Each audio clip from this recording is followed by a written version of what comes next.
낯선 목적지를 향해서 갈 때 우리는 내비게이션의 안내를 따르게 되어지죠. 그런데 아무리 주의를 기울여도 이 복잡한 갈림길에서 길을 잘못 들 때가 왕왕 있게 마련입니다. 이때 운전자의 반응은 크게 두 가지로 나눌 수가 있을 것 같습니다. 이 사람은 운전 경력이 30년 이상이 된 베테랑 운전자입니다. 길을 잘못 들어서 내비게이션에서 이렇게 얘기하죠. 경로를 이탈했습니다. 다음 교차로에서 유턴하세요. 라고 붉은색 경고등과 함께 안내방송이 나와도 이 사람은 자신의 감과 경험을 더 믿는 사람이었어요. 야, 내가 운전을 얼마나 오래 했는데 기계가 길을 잘못 찾는 거지. 이대로 계속 가다 보면 지름길이 나올 수 있어 하고 계속 고집을 피웁니다. 동성한 가족들이 차를 돌리자고 아무리 이야기를 해도 알량한 자존심 때문에 끝내 직진하다가 결국 전혀 엉뚱한 길로 빠져서 엄청난 시간과 연료를 허비하게 되는 것이죠. 반면에 어떤 운전자가 있는데 이 운전자는 초보 운전자입니다. 운전이 서툴고 길도 잘 모릅니다. 하지만 경로를 이탈했다라고 하는 경고음이 들리면 즉시 이렇게 생각하겠죠. 아, 차, 내가 길을 잘못 선택했구나. 내가 잘못 판단했구나 하고 깨끗하게 인정합니다. 그리고 지체 없이 다음 유턴 지점이 나오면 바로 돌려서 원래 올바른 방향으로 경로를 돌립니다. 결국 목적지에 평안하고 안전하게 도착하는 사람은 자신의 운전 경력을 자랑하며 고집을 피운 베테랑이 아니라 자신의 실수를 즉각 인정하고 방향을 돌렸던 초보 운전자인 것이죠. 그렇습니다. 우리의 신앙생활도 사실은 이것과 거의 같습니다. 우리가 교회 안에서 얼마나 많은 직분을 받고 봉사를 했는지, 얼마 동안 오랫동안 신앙생활의 길을 걸어왔는지 아는 이 종교적 경력, 열심, 물론 귀하지요. 그러나 하나님께서 가장 기뻐하시고 귀하게 보시는 것은 바로 진리의 말씀이 우리의 잘못된 경로를 지적하고 계실 때에 내 생각과 경험이라고 하는 이 알량한 고집을 꺾고 즉시 방향을 돌리는 영적인 유턴, 즉 부드러운 순종과 회개의 은혜에 있다는 것입니다. 오늘 우리가 읽은 사무엘상 13장의 본문은 이스라엘의 초대 왕이었던 사울이 어떻게 하나님께 버림받게 되었는지 그 비극적인 영적 내리막길의 길을 보여주고 있는 것입니다. 사울은 처음에는요, 겸손하게 하나님의 택함을 받아서 이스라엘이라고 하는 자동차의 운전대를 잡았습니다. 하지만 불과 2년 만에 돌이킬 수 없는 치명적인 경로 이탈을 범하게 된 것이죠. 오늘 우리는 이 사울의 실패를 반면교사 삼아서 우리 자신의 내면을 깊이 비추어 볼 수 있게 되어지기를 바랍니다. 오늘 말씀을 듣는 중에 내 삶의 주인이신 하나님보다 세상의 위기를 더 크게 보았던 우리의 불신앙이 깨어지기를 원합니다. 또한 어떤 상황 속에서도 변명하지 않고 즉각적으로 십자가 앞에 엎드리는 놀라운 은혜가 임하기를 바랍니다. 그래서 사울의 길을 돌이켜서 다윗처럼 하나님의 마음에 맞는 사람으로 결단하며 나아가는 저와 여러분 되시기를 주님의 이름으로 축원합니다. 우리 첫 번째 같이 읽겠습니다. 문제로부터 눈을 들어 하나님께 시선을 고정하십시오. 본문 5절에 보면 블레셋 사람들이 이스라엘과 싸우려고 모여드는 장면이 기술되어져 있죠. 병거가 3만이고 마병이 6천이고 백성은 해변에 모래와 같이 많았습니다. 반면 6절과 7절에 묘사된 이스라엘의 상황은 참으로 참담하기에 그지없습니다. 이스라엘 백성들은 절박함과 위급함 속에서 굴과 수풀과 바위 틈과 웅덩이에 숨어버렸습니다. 심지어 어떤 이들은 요단강을 건너서 타국으로 도망쳐버렸습니다. 길갈에 남아서 사울을 따르는 백성들마저도 사시나무 떨듯이 두려워하면서 떨고 있었습니다. 그래서 처음에 3,000명이었던 군사는 15절에 보니까 겨우 600명만 남게 된 것이죠. 인간적인 눈으로 볼 때 이것은 절대적인 절망의 상황이 맞습니다. 민박스의 진을 친 블레셋의 거대한 군대, 병거 소리와 말바굽 소리가 지축을 흔들며 다가올 때 사울의 곁에 있던 백성들과 군사들은 겁에 질려서 흩어져 버리고 만 것이죠. 또한 오기로 약속한 사무엘 선지자는 기한인 1회가 다 되어 가도록 오지 않았습니다. 이때 사울의 마음을 지배한 것은 무엇이었을까요? 눈에 보이지 않는 전능하신 하나님의 약속이었을까요? 아니면 당장 눈앞에 닥친 절체절명의 위기였을까요? 안타깝게도 사울은 눈에 보이는 상황과 흩어지는 사람들의 숫자에 그저 압도당하고 말았습니다. 그래서 결국 자신이 직접 제사장의 직무를 찬탈해서 번제를 드려버리는 그런 망령된 일을 행하고 말았던 것이죠. 제사를 통해서 사실은 하나님의 뜻을 구한 게 아니었어요. 지금 흩어지고 있는 백성들의 마음을 붙잡기 위해서는 지금 당장 제사를 드려야 한다라고 하는 그런 종교적 수단으로 예배를 전락시켜 버리고 만 것입니다. 사랑하는 성도 여러분, 오늘날 우리 앞에도 수많은 블레셋 군대와 같은 위기가 찾아오게 마련입니다. 우리 고등부 학생들에게는 대학 입시와 성적이라고 하는 거대한 골리앗이 내 앞길을 가로막습니다. 남들과 비교해서 뒤처질 것 같은 두려움이 블레셋 병거처럼 몰려오고 있습니다. 우리 청년들에게는 꽁꽁 얼어붙은 취업시장과 불투명한 미래, 결혼, 진로의 막막함이 해변의 모래 같은 수많은 대군으로 앞을 가로막고 있습니다. 우리 성도들에게는 좁혀지지 않는 재정의 위기와 사업의 어려움과 자녀 영역의 한계, 예고 없이 찾아오는 건강의 적시도, 이것들이 두려움이 되어서 우리를 웅덩이로, 굴로, 바위 틈으로 숨게 만드는 것이죠. 이런 위급한 상황 속에서 여러분들은 무엇을 보고 계시냐는 것입니다. 우리 개혁주의 신앙은 철저하게 하나님의 주권을 믿는 신앙 아니겠습니까? 아무리 병거가 3만이고 마병이 6천이라 할지라도 온 우주 만물을 창조하시고 다스리시는 하나님 앞에서는 한낱 먼지에 불과하다라고 믿는 믿음이 바로 우리의 신앙입니다. 사울이 실패한 이유는 블레셋이 강해서가 아닙니다. 그 블레셋보다 크신 하나님을 제대로 보지 못했기 때문이라는 것이죠.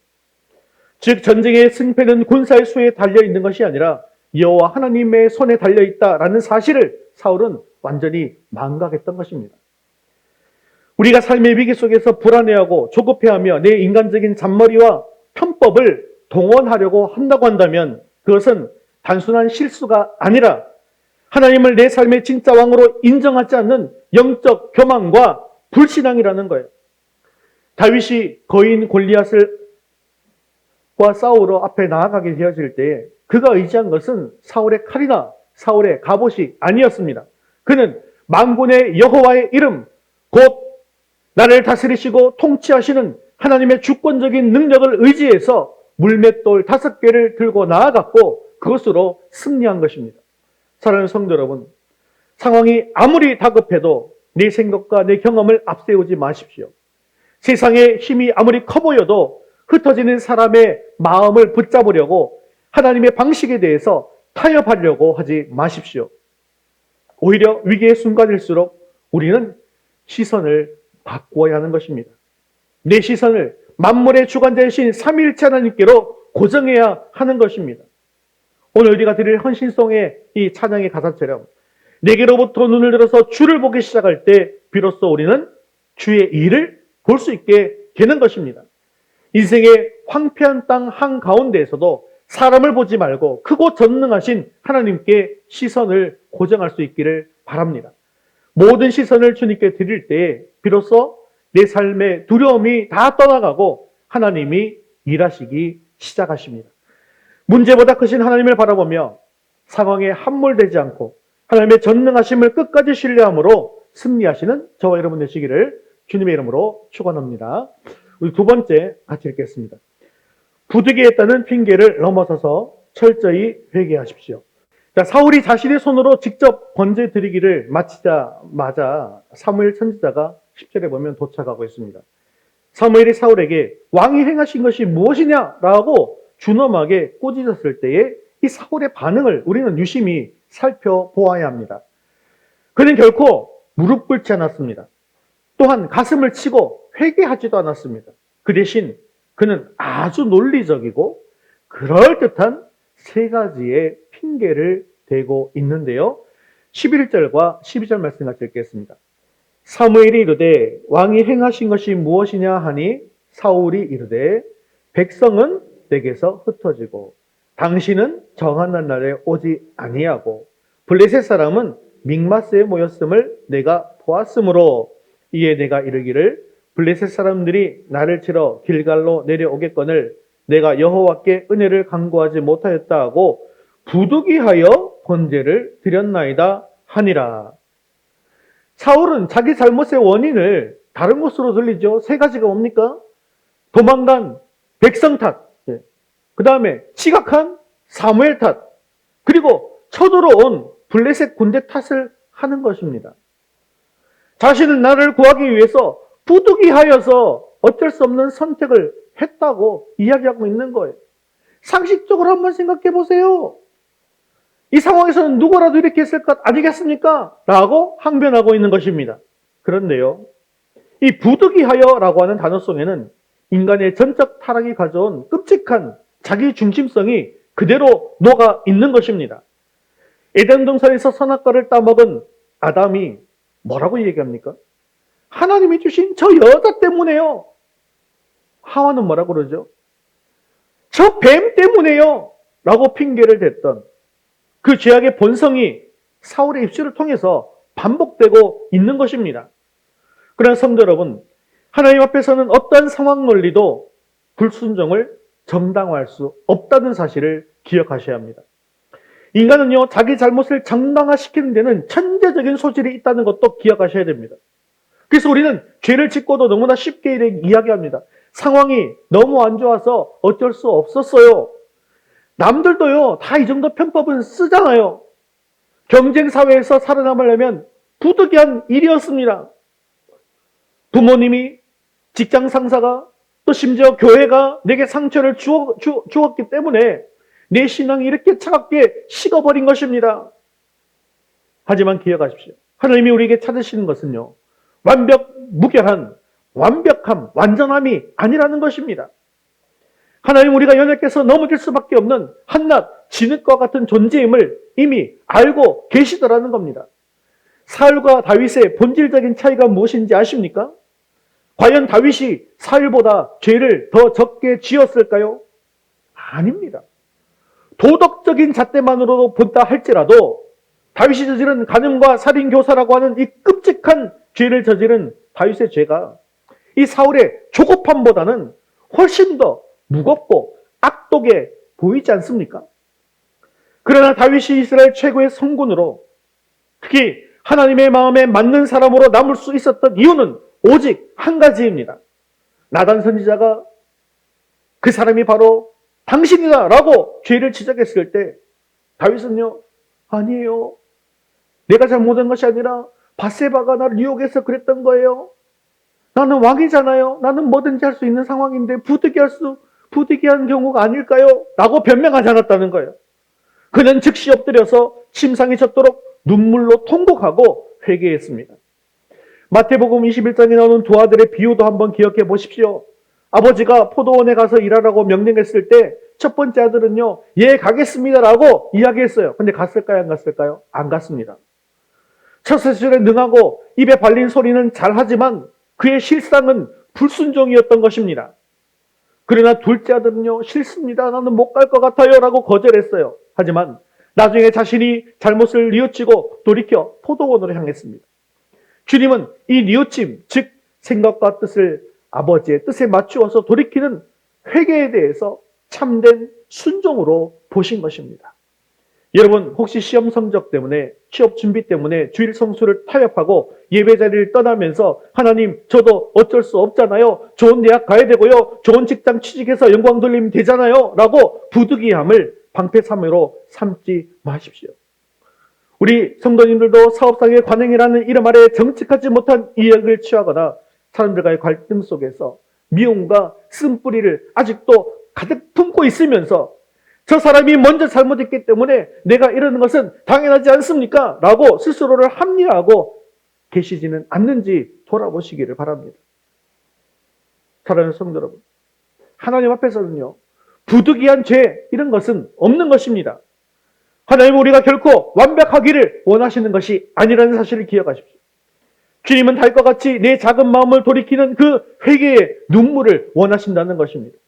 살아온 연륜과 굳어진 고집을 십자가 앞에 모두 내려놓고 깨뜨리기를 원하시는 것입니다. 주님, 제가 틀렸습니다. 주님, 제가 교만했습니다. 라고 솔직하게 고백할 때 성령께서 우리를 다시금 정결케 하시고 하늘의 꿈을 꾸게 해 주시는 것입니다. 이제 그 모든 거짓된 변명과 핑계를 십자가 앞에 내놓으시기를 바랍니다. 하나님, 저는 부득이한 것이 아니라 그저 불순종한 죄인일 뿐입니다. 내 안에는 선한 것이 하나도 없습니다. 이렇게 우리의 교만과 핑계를 다 벗어버리고 상한 심령으로 나가게 되었을 때에 십자가의 보혈이 우리를 덮어주시고 우리를 다시금 살려주실 줄로 믿습니다. 철저한 회개를 통해서 이 굳은 마음을 기경하시고 다시금 하나님의 긍휼을 입는 참된 예배자가 될 수 있게 되어지기를 주님의 이름으로 축원합니다. 세 번째 같이 읽겠습니다. 끝까지 인내하며 하나님의 명령과 인도하심에 순종하십시오. 자, 사무엘은요, 변명하는 사울을 향해서 무서운 선고를 날리고 있습니다. 13절, 14절 같이 읽겠습니다. 사무엘이 사울에게 이르되 왕이 망령되이 행하였도다. 왕의 하나님 여호와께서 왕에게 내리신 명령을 지키지 아니하였도다. 그리하였더라면 여호와께서 이스라엘 위에 왕의 나라를 영원히 세우셨을 것이거든. 지금은 왕의 나라가 길지 못할 것이라. 여호와께서 왕에게 명령하신 바를 왕이 지키지 아니하였으므로 여호와께서 그의 마음에 맞는 사람을 구하여 여호와께서 그를 그의 백성의 지도자로 삼으셨느니라 하고 아멘. 사울이 책망받는 핵심은요, 제사를 드린 행위 자체에만 국한된 것이 아닙니다. 진짜 문제가 뭡니까? 이 사울이 하나님의 명령을 지키지 않았다는 데 있는 것입니다. 사무엘이 7일 동안 기다리라고 한 것은 단순한 이 약속의 시간이 아니라 이스라엘의 진정한 왕이신 하나님의 지시였다는 것이죠. 하나님은 이 7일의 벼랑 끝 같은 대기 시간을 통해서 사울의 인내와 믿음을 달아보고 계셨던 것입니다. 하지만 사울은 하나님의 타이밍을 신뢰하지 못하고 자신이 상황을 통제하려고 하다가 이렇게 비극을 맞게 된 것이죠. 여러분, 역대기서가 보면요, 강조점이 있는데 역대기서의 강조점은 이 다라시라는 영성입니다. 이것은 하나님께 묻고 찾는 영성을 뜻합니다. 그렇습니다. 성공한 신앙인은 매사에 하나님께 묻는 사람인데 이 역대상의 대표적인 구절인 16절 11절을 한번 살펴보면 이런 구절이 있죠. 같이 읽겠습니다. 여호와와 그의 능력을 구할지어다. 항상 그의 얼굴을 찾을지어다. 이에 대해서 대표적인 삶을 산 다윗의 삶을 살펴보면 그는 사울을 피해서 무려 10년을 뜨거운 유대 광야를 전전하면서 피난민으로 살았습니다. 목숨이 경각이 달린 도피 생활이 무려 15번이나 이어졌습니다. 심지어 엔게디 황무지나 10황무지 이 동굴 속에서 쫓기는 신세일 때 원수인 사울을 죽일 수 있는 기회가 2번이나 주어졌습니다. 주변의 모든 부하들은 이것이 바로 하나님께서 주신 기회입니다. 사울을 죽이고 왕이 되십시오 라고 부추겼어요. 상식적으로 생각해봐도, 정치적으로 생각해봐도, 군사적으로 생각해봐도 완벽한 정당방위가 맞습니다. 그리고 부득이한 결단이 될 수 있습니다. 하지만 다윗은 어떻게 했을까요? 그는 결코 자신의 손을 들어서 하나님이 기름 부은 자를 치지 않았습니다.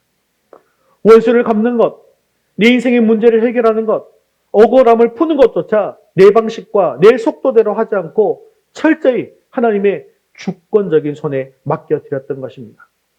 다윗은 자신의 편의와 상황의 압박보다 하나님의 말씀의 선을 넘지 않는 거룩한 인내를 선택했던 것이죠. 이것이 바로 하나님 마음에 합한 자의 특징이라고 할 수 있습니다.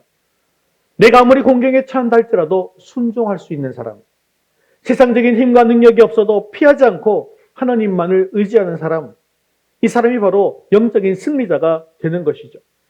그래서 야고보는 인내에 대해서 이렇게 말씀합니다. 야고보서 1장 4절 말씀 같이 읽겠습니다. 인내를 온전히 이루라. 이는 너희로 온전하고 구비하여 조금도 부족함이 없게 하려 함이라. 아멘. 인내를 온전히 이루라. 100% 이루라는 거죠. 물을 한번 예를 들어 볼까요? 물은 99도에서는 끓지 않습니다. 마지막 1도, 그 일도를 참아내는 지교함과 인내가 큰 증기기관차를 움직일 수 있는 폭발적인 힘을 만들어낼 수 있는 것이죠. 고작 1도 차이뿐입니다. 그런데 그 마지막 순간을 견디지 못하고 포기해버리거나 내 마음대로 뚜껑을 열어버리는 것이 바로 우리의 연약함이더라는 것입니다. 하나님은 오늘 우리의 삶에 임한 시련의 영광로 속에서 우리가 그 마지막 1도를 인내하시기를 기대하고 계십니다.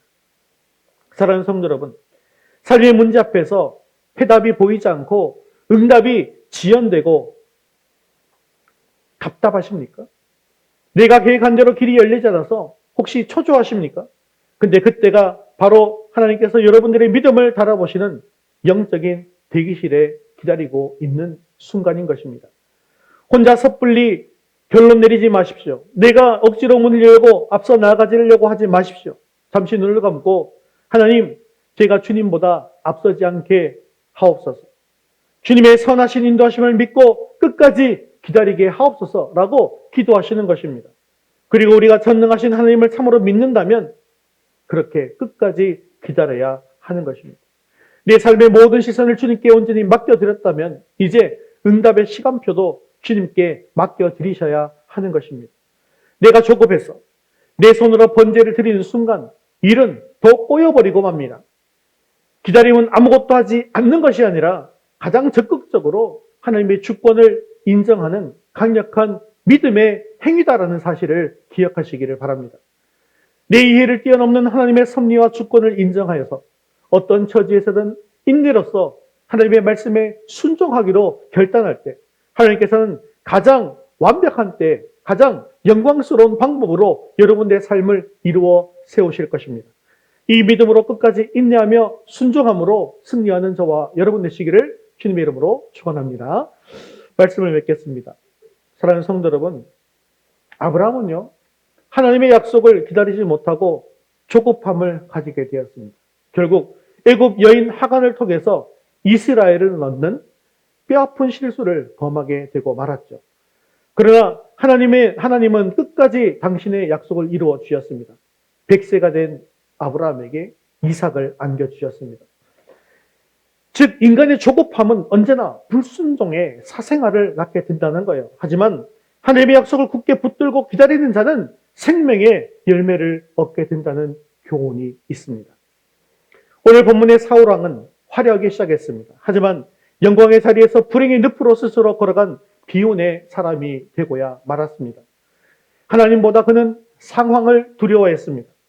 회개 대신 변명으로 일관했습니다. 끝까지 하나님의 명령을 신뢰하지 못했고 인내하지 못했습니다. 우리는 결코 이 길을 따라서 걸어가서는 안 되는 것이죠. 우리는 철저히 무능력한 죄인임을 자복하고 오직 은혜의 보좌 앞으로 나가야 하는 것입니다. 우리 예수님을 한번 묵상해 볼까요? 겟세마네 동산에서 땀방울이 핏방울이 되도록 기도하시면서 십자가라고 하는 그 거대한 고난 앞에서도 핑계하거나 피하지 않으시고 내 원대로 맛이 없고 아버지의 원대로 되기를 원하나이다라고 죽기까지 순종하셨습니다. 그 십자가의 순종이 우리를 살렸고 그 순종의 영이 우리 안에 거하고 계시는 것입니다. 자, 이제 우리 결단하시기를 바랍니다. 부득이한 핑계를 넘어서 순종하겠습니다. 세 가지 결단 선언문을 함께 읽도록 하겠습니다. 나는 눈앞에 닥친 거대한 위기와 사람들의 시선에 압도당하지 않고 만물을 통치하시는 하나님의 크고 위대하신 주권만을 철저히 신뢰하겠습니다. 나는 나의 불순종과 죄악을 부득이했다는 상황 논리로 합리화하지 않고 즉시 십자가 앞에 상한 심령으로 엎드려 온전히 회개하겠습니다. 나는 하나님의 응답이 지연되고 내 뜻대로 풀리지 않을 때라도 앞서 나가지 않으며 끝까지 주님의 선하신 때를 기다리며 순종하겠습니다. 아멘. 오늘부터 내 삶의 자리에서 내 학업과 직장과 가정 속에서 조급한 내 생각을 십자가에 못 박고 오직 성령님의 인도하심을 구하시기 바랍니다. 위급한 순간일수록 기도하십시오. 실수가 넘었을 때는 즉시로 눈물 흘리며 회개하고 돌이킵시다. 하나님은 오늘도 실력 있는 자를 찾는 것이 아니라 상황을 이겨내고 엎드리는 자, 곧 하나님의 마음에 맞는 사람을 찾고 계십니다. 바라기는 오늘 예배하는 우리 모든 성도님들이 이 사울의 어리석은 전철을 밟지 말고 다윗처럼 또 우리 주 예수 그리스도처럼 완전한 순종과 회개의 삶을 살아갈 수 있기를 바랍니다. 그리고 주님의 선하신 때를 거룩한 인내로 기다릴 수 있기를 바랍니다. 그리할 때 성령께서 여러분들을 변화시켜 인생의 모든 두려움이 사라지게 할 것입니다. 여러분들의 남은 생애가 모든 시선을 주님께 드리고 살아계신 하나님을 깊이 느끼는 남은 여정이 되셔서 여러분들의 삶이 아름다운 주의 역사가 되어지고 여러분의 기도를 통해서 자녀와 가정과 교회를 향해 하나님의 일하기 시작하시는 놀라운 축복이 임할 수 있게 되어지기를 주님의 이름으로 축복합니다.